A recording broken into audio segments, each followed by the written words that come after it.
이번 시간은 노인 상담의 목적과 조건에 대해서 살펴보는 시간을 갖도록 하겠습니다. 강의의 김성철 교수입니다.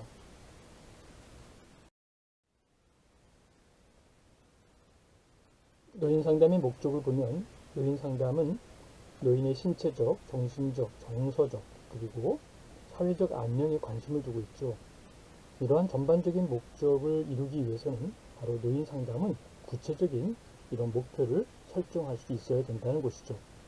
이 목표로는 클라이언트의 자긍심을 증가시키는 것, 다시 말하면 문제 해결 기술을 개선하는 것이고, 더 나아가서는 상실을 대처하도록 돕는 것, 그리고 위기 상황을 대처하는 것, 그리고 스트레스를 처리하는 것이 있다고 볼 수 있습니다. 그 중에 중요한 것 중에 하나가 바로 자긍심인데요.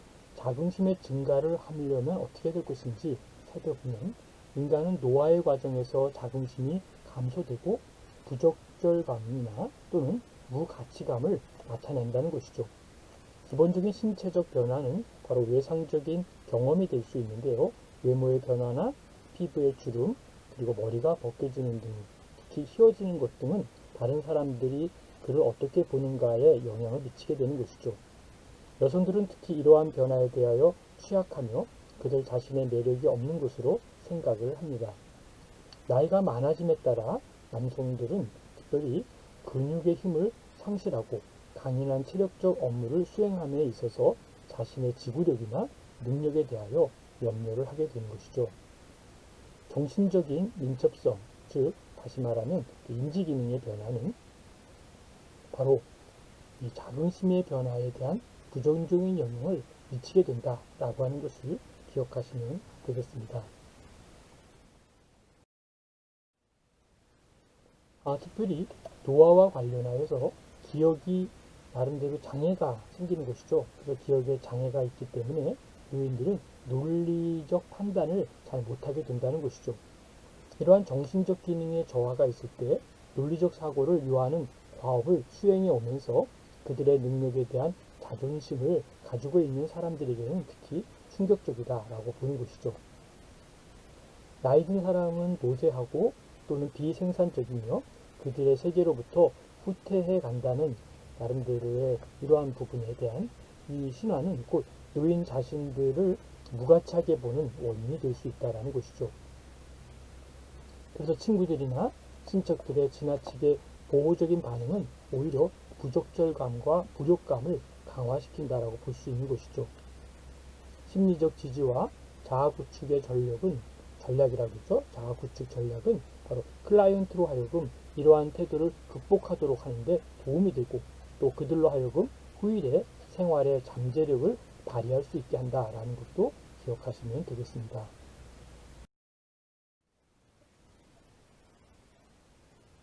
다음은 문제 해결 능력의 증가를 살펴볼 텐데요.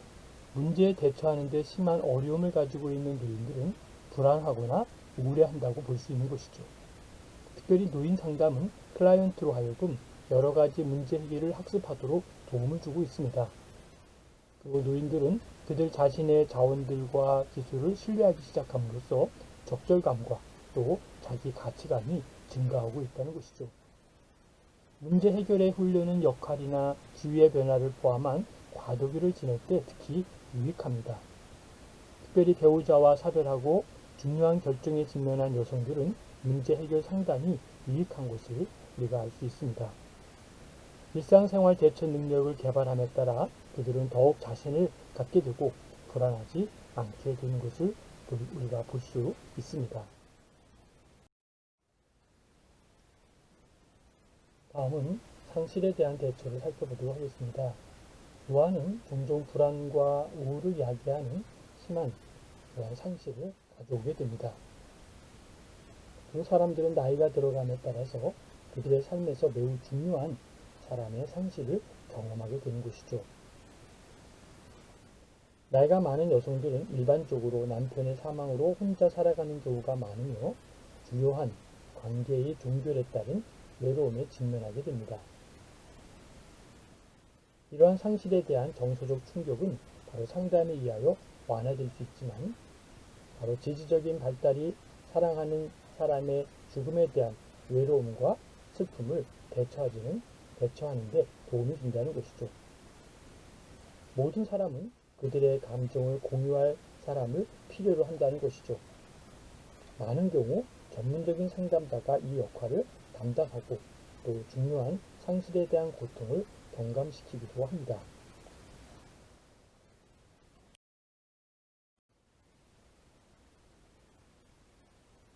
모든 사람은 그들의 감정을 공유할 사람을 필요로 하고 있는 것이죠. 그런 의미에서 우리가 생각하는 나름대로 죽음, 슬픔 이런 부분들은 매우 중요한 부분이고 바로 이 슬픔에 대한 카타르시스는 새로운 자아감의 기초가 되고 삶에 대한 의미와 목적을 주는 새로운 애착을 갖게 합니다. 개인이 인종의 병을 알았을 때와 죽음의 현실에 직면했을 때 가장 복잡한 형태의 상담 가운데 하나가 요구되고 있다는 것이죠. 사람들이 품위를 가지고 죽도록 돕기 위해서는 많은 민감성이 요구되고 있습니다. 죽음에 임한 삶을 돕기 위하여 상담자는 죽음에 대한 나름대로 자신의 감정을 의식할 필요가 있고 죽음을 자연적인 삶의 한 부분으로 받아들여야 합니다. 삶에서 죽음으로의 변화에 대한 원조는 어렵기 때문에 좌절감이 따르는 과업이지만 보상과 만족을 주는 활동일 수도 있습니다.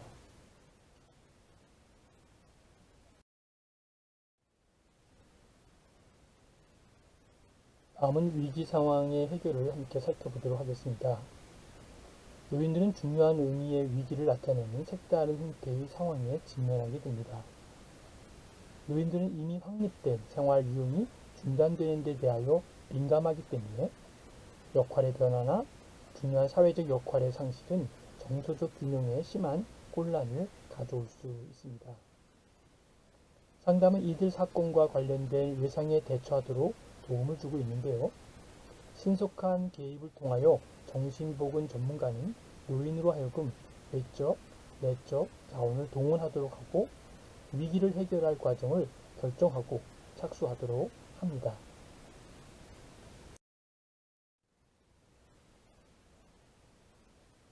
상담이라고 하는 것은 클라이언트로 하여금 비교적 짧은 기간 내에 위기 이전의 기능 수준으로 회복하도록 하고 더 나아가서 장기적인 심각한 문제를 피하도록 도움을 줍니다.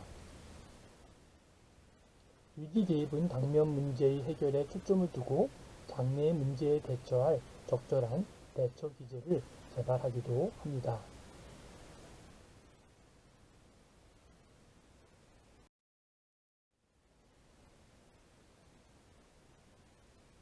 다음은 노인 상담의 목적 중 스트레스의 감소를 살펴보도록 하겠습니다. 노인들은 새로운 상황을 적절히 처리하지 못할 때는 단번에 심한 스트레스를 받게 됩니다. 상담은 스트레스적 상황과 관련된 불안과 무력감을 많이 감소시키고 있습니다. 클라이언트는 바로 이러한 스트레스에 대처할 그들의 능력을 확신함에 따라 불안이 많이 감소하기도 합니다. 노인에게 부정적인 영향을 미치는 환경적 요인들은 스트레스 이것이 근원이 되기도 합니다.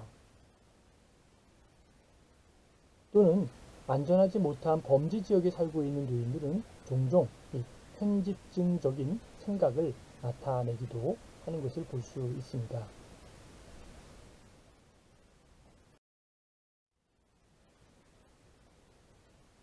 특별히 강도 피해 의식은 종종 거리 범죄의 표적이 되고 있는 노인들에게는 현실적 가능성으로 인지되기 때문이죠.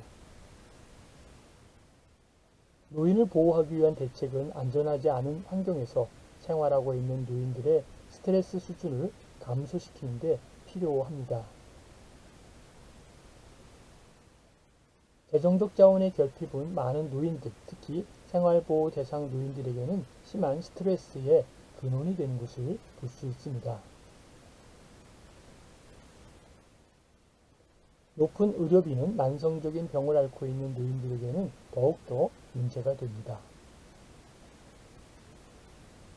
그런 의미에서 스트레스 감소를 위해 재정적으로 적절한 대책이 따라야 하는 것을 볼 수 있습니다.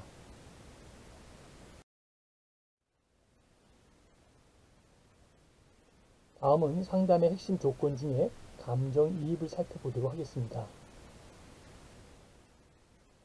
감정이입이란 다른 사람의 감정과 경험을 지각하고 커뮤니케이션을 하는 치료자의 능력입니다. 감정이입을 한다는 것은 단순히 다른 사람의 세계를 이해하는 것 이상의 의미를 가지고 있습니다. 감정이입은 클라이언트가 커뮤니케이션을 시도하는 것에 대한 지속적인 공유를 통하여 이해를 하는 커뮤니케이션을 의미하고 있습니다.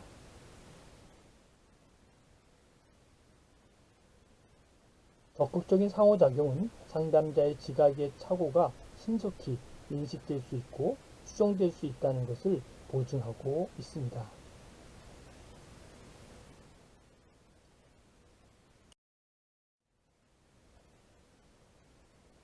그리고 치료자는 클라이언트에 노출되는 감정에 민감해야 할 뿐만 아니라 클라이언트가 표현할 수 없는 것, 다시 말하면 이 커뮤니케이션을 시도하려고 하는 저변의 정서를 탐구하도록 노력하고 도움을 주어야 합니다.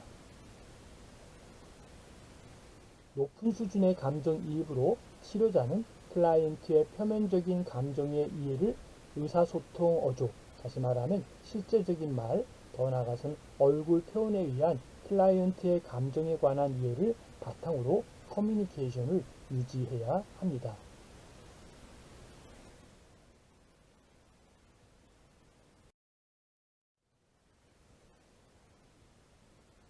다음은 온정입니다. 비소유적 온정이란 클라이언트에 대하여 지배적이 아니면서도 존경하고 또는 좋아하고 또 관심에 대한 치료자의 커뮤니케이션을 유지하는 것입니다. 그래서 비소유적인 온정이란 치료자가 클라이언트를 잠재력을 가진 한 개인으로 수용한다라는 의미를 가지고 있습니다. 치료자는 클라이언트 행동을 제재하거나 찬성하지 않으며 이러한 사고나 행동이 있음에도 불구하고 클라이언트를 수용하는 것을 말하고 있습니다.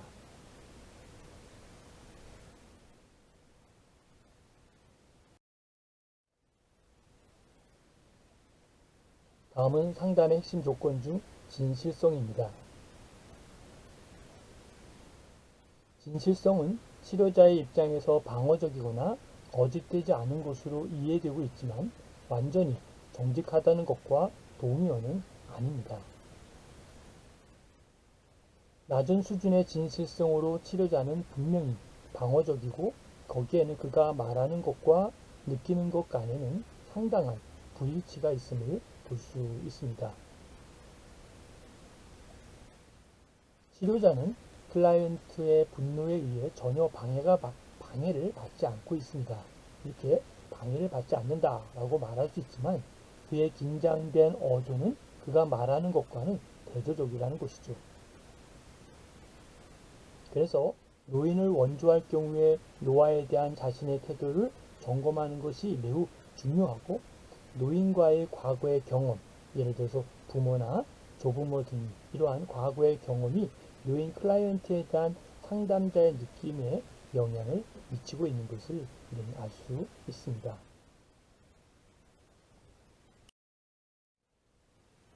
노인 상담의 영역을 보면요. 상담 영역에 정서적 영역과 경제적 영역이 있고요.